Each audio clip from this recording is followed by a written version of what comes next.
plane touches down at Schiphol Airport tomorrow, it'll mark the start of the first state visit between Ireland and the Netherlands since King William of Orange made his famous trip to this country on the 12th of July 300 years ago. Since then, relations have improved, and today Prince Claus of the Netherlands describes Ireland as one of his country's best friends. During the three-day visit ending on Thursday afternoon, President Hillary will be given a taste of a country whose interests often parallel ours.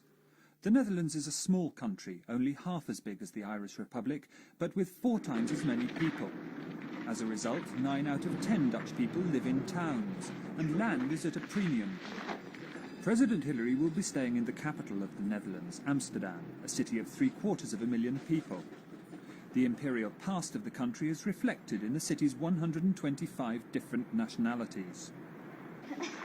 The President will be one of 20,000 Irish visitors to the Netherlands this year. Traffic in the opposite direction is falling, down by half over the past 5 years to around 20,000. Hopefully, one of the spin-offs of the President's visit will be an increase in the number of Dutch tourists visiting Ireland. Between tomorrow and Thursday, President Hillary will have the opportunity of visiting some of Amsterdam's best-known tourist attractions. After laying a wreath at the National Monument in Amsterdam, he'll meet the burgomaster or mayor of the city. Then he'll take a water bus to the Maritime Museum and the Rijksmuseum. The canals of Amsterdam, 160 of them crisscrossing the city, are today one of the city's main tourist attractions. But in bygone days, they carried the traffic which made Amsterdam the merchant capital of Europe. Today, Rotterdam has largely assumed that role, with its giant Europort now the busiest port in the world.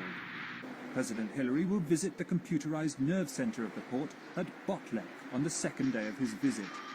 He'll see how the 30,000 visiting ships are controlled as they load and unload 250 million tons of cargo every year.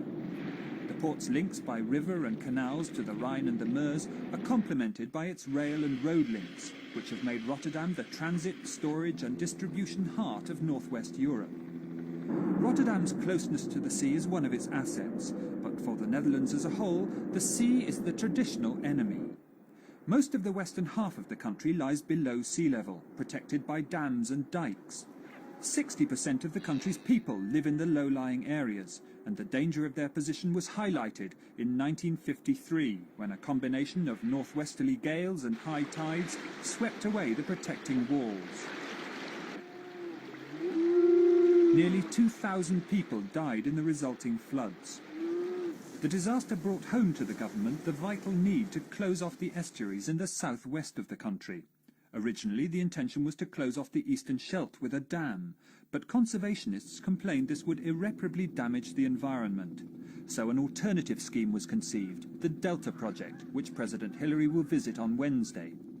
The proposal was to build a storm surge barrier at the mouth of the eastern Scheldt, which would allow the natural tidal ebb and flow, but which could be closed in case of storms to protect the people of Zeeland from floods. The £2.5 billion barrier, with its 62 steel sluice gates, is a unique engineering project. The problems faced in its construction had to be solved without reference to any existing techniques, and the methods used to build the barrier are now being applied as far away as South Korea. Because this is a state visit, the emphasis will be on technology and culture rather than political matters. But President Hillary is already well aware of the political problems of the Netherlands from his time as an EEC commissioner. The present coalition government of the Christian Democrats and the Liberals, which returned to power 4 months ago, has had to cope with severe unemployment and a fall in living standards, partly due to the collapse of oil prices. The fall affected the price of natural gas, which meant a £4 billion drop in government revenue. An austerity budget brought in with the tacit support of the unions was introduced with the aim of cutting back the figure of 700,000 unemployed by 200,000 over 4 years. Wages were fixed or even cut, with a real loss in buying power of up to 20% over the past 4 years. Social welfare payments, traditionally among the most generous in Europe, were cut by 10%. But even the parliamentary opposition gave qualified support to the scheme. One issue which hasn't yet been resolved and which threatens to split Dutch society is the plan for a law allowing euthanasia. The coalition has promised to make a decision on the law by January, but will face major opposition from Conservatives and from the churches.